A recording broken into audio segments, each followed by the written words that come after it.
चलिए question number next की तरफ चलते हैं, जिसमें दिया है each side of a box made of metal sheet in cubic shape is a. यानी कि साइड लेंथ आपको बता रखी है, साइड लेंथ कितनी है, ए के बराबर है। और कहां गया क्वेश्चन, ये रहा, at room temperature T, the coefficient of linear expansion of the metal sheet is alpha. The metal sheet is heated uniformly by a small temperature delta T, so that its new temperature is T plus delta T. Calculate the increase in volume. तो आपको दिया हुआ है कि एक आपके पास shape है और उस शेप को यूनिफॉर्मली हीट किया जाता है, तो आपके पास फॉर्मूला बनता है delta V is equal to initial volume into volumetric expansion का coefficient into change in temperature which is delta T। तो ये फॉर्मूला आपको यहां पे इस्तेमाल करना है। तो इनिशियल वॉल्यूम की बात करें तो क्यूब की साइड ए है, तो ए क्यूब हो गया इसका इनिशियल वॉल्यूम। गामा की बात करें, गामा ये वॉल्यूमेट्रिक कोएफिशिएंट है एक्सपेंशन का, और हमको क्वेश्चन में दिया है कि लीनियर एक्सपेंशन का कोएफिशिएंट अल्फा है। तो आपको इनके बीच में रिलेशन पता होना चाहिए that alpha by 1 is equal to beta by 2 is equal to gamma by 3। ये लीनियर एक्सपेंशन का कोएफिशिएंट, ये सुपरफिशियल यानी एरियल एक्सपेंशन का कोएफिशिएंट, ये वॉल्यूमेट्रिक एक्सपेंशन का कोएफिशिएंट, इनके बीच में रिलेशन होता है ये। यदि मैं इन दोनों को आपस में इक्वेट कर दूं तो आपको मिल जाता है gamma is equal to 3 alpha. तो यहां पे हम ये लिख सकते हैं v a cube into gamma which is 3 alpha into delta. तो यही हमारा आंसर आ जाएगा कि change in volume is equal to 3 alpha a cube delta t। 3 alpha a cube delta T जो है, ए ऑप्शन आपका सही हो जाएगा। तो क्वेश्चन नंबर 28 हम सॉल्व करने जा रहे हैं, जिसमें दिया है कि एन मोल गैस है, परफेक्ट गैस का मतलब आइडियल गैस की बात कर रहे हैं, undergoes a cyclic process ABCA। Cyclic process में जो पूरे सिस्टम का, पूरी साइकिल का जो चेंज इन इंटरनल एनर्जी होता है वो 0 के बराबर होता है। सारे स्टेट फंक्शन में जो चेंज है 0 के बराबर होता है, बिकॉज स्टेट सेम हो जाती है। फिर से ए से बी आइसोथर्मल प्रोसेस है, ए से बी आइसोथर्मल प्रोसेस है, यानी कि यहाँ पे टेम्परेचर कांस्टेंट है P1 V1 is equal to P2 V2 के बराबर है। तो यहाँ पे देख सकते हैं यहाँ का प्रेशर P1, यहाँ का वॉल्यूम V1, और यहाँ का प्रेशर P2 और यहाँ का वॉल्यूम 2 टाइम्स V1। तो मैं P1 V1 P2 V2 से P2 की वैल्यू निकाल सकता हूं। तो आपको मिल जाएगा यहाँ से P1 into V1 is equal to P2 into 2V1। तो यहां से आपको मिल जाएगा P2 is equal to P1 by 2। Isothermal process में वर्क डन का formula nRT ln V2 by V1। So work done यदि हम A to B में निकाल लेते हैं, कितना आ जाएगा आपके पास nRT ln final volume minus initial volume ln 2। ये A से B में प्रोसेस में वर्क डन है। अब बात करें B से C की, एक आइसोबेरिक प्रोसेस है, B to C to A जो है वो आइसोकोरिक प्रोसेस है। तो पहले मैं आइसोबेरिक जो प्रोसेस है B to C, इसमें वर्क डन निकालता हूं। सो work done in B to C आपको मिल जाएगा P डेल्टा V, फॉर्मूला आपको लगाना है P delta V। So pressure कितना है यहाँ पे P1 by 2, वॉल्यूम कितना है यहाँ पे 2V1 माइनस V1। तो आपको यहाँ पे मिल जाएगा P1 V1 डिवाइडेड बाई 2। ये वर्क डन है B से C में।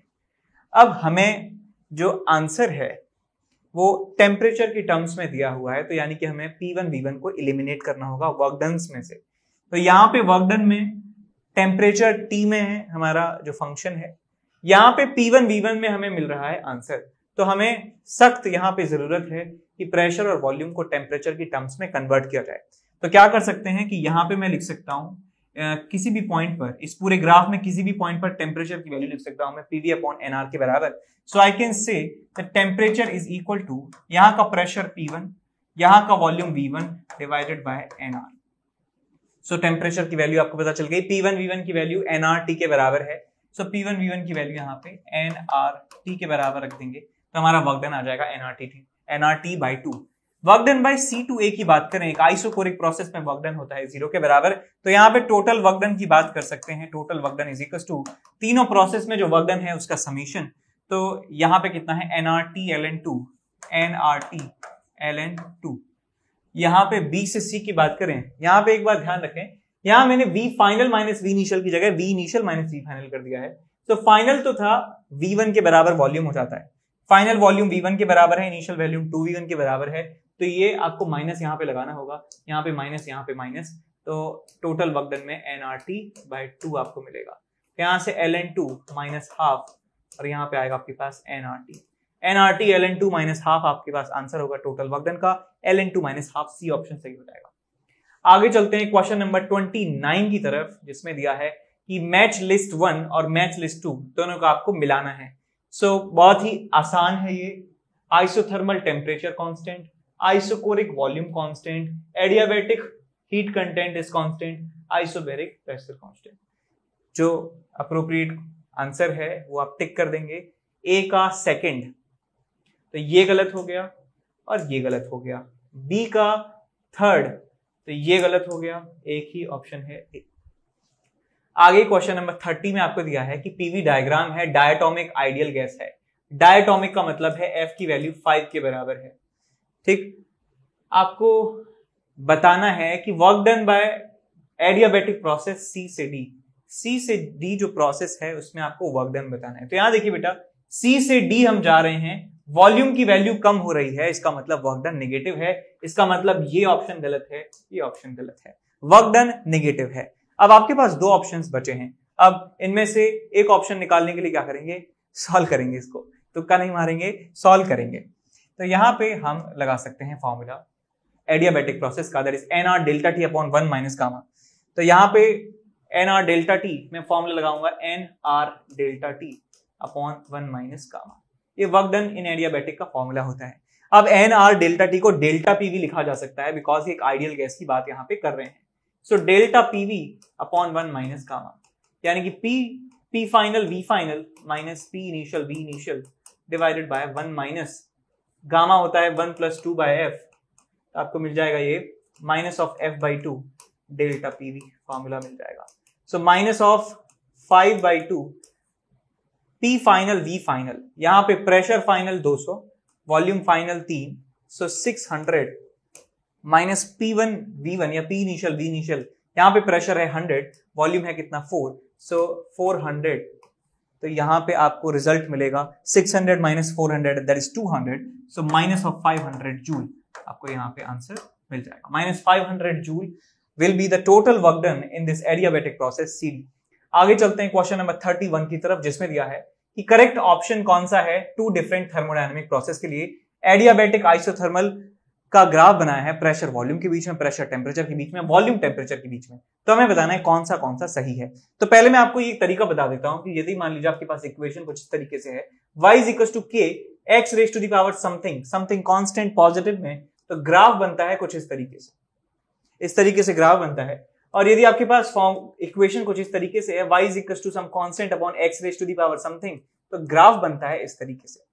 तो ये जो दो कॉन्सेप्ट्स हैं आपको याद रखने हैं कि यदि यहां पे y के सामने लिखा हुआ है तो ग्राफ बनेगा ऐसे, कुछ पैराबोलिक स्टाइल का, और y is equal to k upon something है, तो इसका मतलब ग्राफ बनेगा इस तरीके से। यहाँ पे समथिंग जो पावर है ये कांस्टेंट पावर है, पॉजिटिव पावर है, नॉन जीरो पावर है। अब देख लेते हैं यहाँ पे ग्राफ। हमारे पास आइसोथर्मल एडियाबैटिक, आइसोथर्मल का मतलब टेम्परेचर कांस्टेंट है, तो टेम्परेचर कांस्टेंट, तो यहाँ पे तो एडियाबैटिक में इन्होंने, अच्छा ठीक है, आइसोथर्मल ठीक है, एडियाबैटिक में इन्होंने क्या किया है, वॉल्यूम को कांस्टेंट कर दिया है। क्या एडियाबैटिक का मतलब वॉल्यूम कांस्टेंट है? नहीं। तो ये वाला जो ग्राफ है गलत है, बिकॉज एडियाबैटिक का ग्राफ भी कुछ ऐसे ही बनता है, ऐसे ही बनता है, ठीक है। तो इसका मतलब ये ऑप्शन तो बिल्कुल ही गलत है, बिकॉज इन्होंने आइसोकोरिक का ग्राफ बना दिया है और इसको एडियाबैटिक कह रहे हैं, तो ये पहला ऑप्शन गलत हो जाएगा। दूसरे की बात करें, आइसोथर्मल का मतलब टेम्परेचर कांस्टेंट, तो ये प्रेशर कांस्टेंट को दिखा रहा है, इसका मतलब ये वाला ग्राफ भी गलत है। अब हमारे पास ऑप्शन बचे हैं सी और डी। अब देखिए कई ऑप्शन में इंडिविजुअल सही दे रखा है क्या, सी और डी, सी अकेला सही नहीं है दे रखा ऑप्शन में, डी अकेला सही नहीं दे रखा ऑप्शन में। एक ही ऑप्शन वैसे पॉसिबल है सी और डी, जो बी ऑप्शन है, लेकिन हम इसमें इक्वेशन लिख के आपको समझाएंगे कि क्यों ये सही है, ठीक है। आप आंसर तो वैसे ही दे सकते हैं अभी। अब देखिए आपको वॉल्यूम और टेम्परेचर और प्रेशर और टेम्परेचर के ग्राफ बनाने हैं। सो प्रेशर वर्सेस टेम्परेचर और volume versus temperature, volume versus temperature. पहले मैं बात कर रहा हूं आइसोथर्मल की। आइसोथर्मल में हम जानते हैं, एक्सक्यूज मी, कि पीवी की जो वैल्यू है वो कांस्टेंट है। मैं यहां पे लिख सकता हूं वॉल्यूम को nRT by P, P is equal to constant, P से P हट जाएगा तो आपको मिल जाएगा temperature is equal to constant. यानी कि ग्राफ जो है प्रेशर और टेम्परेचर का ये आपको मिलेगा इस तरीके से आइसोथर्मल में। ऐसी वॉल्यूम और टेम्परेचर की ग्राफ की बात करें, वॉल्यूम और टेम्परेचर की बात करें तो ये भी आपको ग्राफ ऐसे मिलने वाला है। तो यानी कि हमें समझ में आ गया फंडा आइसोथर्मल का कि यहां पे भी टेम्परेचर कांस्टेंट, एक वर्टिकल लाइन बनने वाली है, यहां पे भी एक वर्टिकल लाइन बनेगी। तो यहां चेक कर लीजिए, बिल्कुल ठीक है, दोनों में वर्टिकल लाइन मिल रही है, प्रेशर टेम्परेचर के साथ भी, वॉल्यूम टेम्परेचर के साथ भी। अब बात करते हैं एडियाबैटिक प्रोसेस की। एडियाबैटिक प्रोसेस का फॉर्मूला क्या होता है, प्रेशर वॉल्यूम रिलेशन, पीवी की power gamma is equal to constant. Pressure और टेम्परेचर का बनाते हैं पहले, तो यहां पे वॉल्यूम को एलिमिनेट करके टेम्परेचर रखिए। सो P आप यहां रखेंगे वॉल्यूम की जगह temperature, so nRT by P raise to the power gamma is equal to some constant. तो यहां पे आपको मिलता है P raise to the power 1 upon P raise to the power gamma into T raise to the power gamma is equal to constant. So pressure raise to the power 1 minus gamma T raise to the power gamma is equal to some constant. देखिए 1 minus gamma जो है एक negative value है, because gamma की value हमेशा 1 से ज्यादा होती है। तो इसे आप इधर ले जाइए तो आपको मिलेगा k raise to the power k into P raise to the power gamma minus 1 is equal to T raise to the power gamma. तो हमें प्रेशर और टेम्परेचर के बीच में बनाना है, तो ये k को इधर ले जाइए तो 1 अपॉन k बन जाएगा, और यहाँ पे दोनों तरफ जो पावर है वो 1 अपॉन गामा माइनस 1 ले लीजिए, 1 अपॉन गामा माइनस 1। तो आपको मिल जाएगा pressure is equal to some constant into temperature raise to the power gamma upon gamma minus 1। तो ये y is equal to k x raise to the power something positive जैसा graph बन रहा है। इसका मतलब ये ग्राफ ऐसे बनना चाहिए, यानी कि एडियाबैटिक के लिए बात करूं, प्रेशर और टेम्परेचर का ग्राफ ऐसे बनना चाहिए। देख चेक कर लेते हैं, प्रेशर और टेम्परेचर के लिए एडियाबैटिक का ग्राफ ऐसे बनना चाहिए। ठीक बात। अब हम बात करते हैं वॉल्यूम और टेम्परेचर का ग्राफ एडियाबैटिक के लिए, वॉल्यूम और टेम्परेचर का ग्राफ। तो यहाँ पे हम जानते हैं PV raise to the power gamma is equal to constant होता है। प्रेशर को लिख सकता हूं मैं nRT by V, nRT by V into V raise to the power gamma is equal to constant. सब कांस्टेंट वैल्यू कांस्टेंट में मिल जाएंगी, तो आपको मिलता है T into V raise to the power gamma minus 1 is equal to constant. So T और V और T या T या V लिख सकते हैं। So V raise to the power gamma minus 1 is equal to K upon T। तो जो दोनों तरफ पावर आप ले लेंगे 1 अपॉन गामा माइनस 1 की, 1 अपॉन गामा माइनस 1, तो आपको मिल जाएगा V is equal to K upon T raise to the power gamma minus 1 upon gamma minus 1। तो यहां से क्लियर है कि ये कैसा ग्राफ बन रहा है। ये ग्राफ बन रहा है एक रेक्टेंगुलर हाइपरबोला वाला स्टाइल का। तो हमें ग्राफ मिल जाएगा इस तरीके का। तो सी ऑप्शन भी सही है, डी ऑप्शन भी सही है, तो हमारा आंसर आ जाएगा बी ऑप्शन। आगे चलते हैं क्वेश्चन नंबर 32 की तरफ, जिसमें दिया है बायमेटालिक स्ट्रिप। बायमेटालिक स्ट्रिप ए और बी है, जो माउंट कर दिया गया है इस पे रिजिडली, यानी कि इसका मतलब है कि ए और बी जो है सेपरेट नहीं हो सकते, और ए और बी इस प्लेटफॉर्म से भी सेपरेट नहीं हो सकते हैं।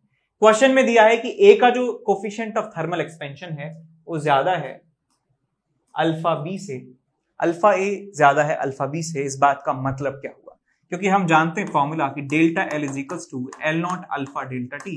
इसका मतलब डेल्टा एल जो है change in length is sensitive to the alpha. जिसका अल्फा ज्यादा होगा उसका चेंज इन लेंथ उतना ही ज्यादा होगा, यानी कि टेम्परेचर बढ़ाएंगे तो वो ज्यादा फैलेगा, जिसका अल्फा ज्यादा वो ज्यादा फैलेगा।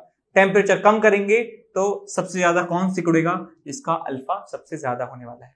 तो हम यहाँ पे क्वेश्चन में कहा गया है कि हम इसका टेम्परेचर कम करते हैं, तो बताइए कि कौन किधर बेंड होने वाला है। बायोमेटालिक स्ट्रिप है तो एक ना एक बेंड ज्यादा होगा, एक बेंड कम होगा। कौन बेंड ज्यादा होगा, ए बेंड ज्यादा होगा, सॉरी बेंड का मतलब कंप्रेशन ज्यादा होगा, इसकी लेंथ ज्यादा कम होगी, इसका लेंथ कम होगी। तो एक यही पॉसिबिलिटी है। देखिए यदि ये लेफ्ट की तरफ बेंड होता है तो आपको कुछ ऐसा देखने को मिलेगा नजारा, ऐसा नजारा, और यदि ये राइट की तरफ बेंड होगा तो आपको नजारा देखने को मिलेगा इस तरीके से। तो यहां देखिए बेटा इस तरीके से। अब हमें चूज करना है कि ये लेफ्ट में बेंड होगा या राइट में बेंड होगा। यदि ये लेफ्ट में बेंड होता है तो ये वाली जो डिस्टेंस है, इसकी जो लेंथ है रॉड की वो कम है, L A is lesser than L. यदि ये राइट की तरफ बेंड होता है तो ये b है, ये a है, तो लेंथ ऑफ a ज्यादा हो जाती है लेंथ ऑफ b से। लेकिन हमने इसको कोल्ड, हमने इसको चिल्ड किया है, इसका टेम्परेचर क्या किया बेटा, कम किया है, तो यानी कि लेंथ ज्यादा कम होगी a की, तो अल्टीमेटली a की जो फाइनल लेंथ है वो छोटी होनी चाहिए b की फाइनल लेंथ से। तो इसका मतलब ये सही है और ये गलत है। यदि इसको हीट करते ना, यदि इसको हीट किया जाता पूरे सिस्टम को, राइट की तरफ बेंड हो जाता, लेकिन इसको हमने क्या किया है, ठंडा कर दिया है, तो ये वाला जो है कंडीशन बन रहा होगा, बिकॉज इसकी लेंथ ये ज्यादा सिकुड़ जाएगा, ये कम सिकुड़ेगा, इसका मतलब इसकी लेंथ ज्यादा कम हो जाएगी, इसकी लेंथ कम होगी, तो ये वाला आंसर हमारा सही हो जाएगा। तो बेंड होगा लेफ्ट की तरफ, not bend, bend towards the left, B option सही हो जाएगा। आगे क्वेश्चन नंबर 33 जिसमें दिया है कि हमारे पास दो इंसुलेटिंग शीट हैं, इंसुलेटिंग का मतलब हीट यहां से बाहर नहीं जाती है, having thermal resistances R1 and R2, top and bottom, आपको इस मिडिल लेयर का टेम्परेचर बताना है। तो यहाँ पे टेम्परेचर इस तरीके से दिए हुए हैं, टेम्परेचर यहाँ का अलग, यहाँ का अलग, यहाँ का अलग, इसका मतलब हीट जो है वो इस तरीके से फ्लो यहाँ पे हो रही होगी, इस डायरेक्शन में, इसमें नहीं, इसमें होती तो सब जगह का टेम्परेचर एक समान होता। तो ये कुछ इस तरीके से हीट में मान लेता हूं, आप उल्टा भी मान सकते हैं, ऐसे भी मान सकते हैं। तो मैं कह सकता हूं इसमें जो करंट है I1 और इसमें जो करंट है I2 वो दोनों बराबर होने चाहिए, बिकॉज ये दोनों सीरीज में लगे हुए हैं। सो I1 की वैल्यू आप I2 के बराबर कर दीजिए। करंट क्या होता है आपके पास, थर्मल करंट की वैल्यू होती है temperature difference divided by resistance. तो टेम्परेचर डिफरेंस ज्यादा माइनस कम, so θ2 minus theta divided by R2 is equal to theta minus θ1, ज्यादा minus come divided by R1। तो इन दोनों को जो है हम सॉल्व करेंगे आगे।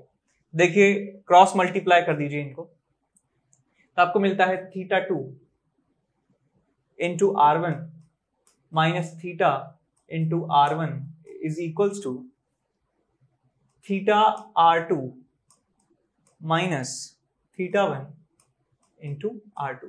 तो यहां से थीटा को जो है एक साथ ले जाइए, so theta R1 plus R2 is equals to θ2 R1 plus θ1 R2। तो यहां से आपको थीटा की वैल्यू मिल जाएगी θ2 R1 plus θ1 R2 divided by R1 plus R2। ये आपको आंसर मिल जाएगा, चेक कर लीजिए, θ2 R1 और plus θ1 R2 divided by R1 plus R2। तो ये गलत है, ये गलत है, θ1 ये गलत है, ये ऑप्शन सही हो जाएगा इसका। आगे इसके बाद चलते हैं क्वेश्चन नंबर 34 की तरफ। अच्छा, सिर्फ इतना ही क्वेश्चन है, तो मिलते हैं नेक्स्ट क्लास में। Thank you so much for watching, bye bye, take care.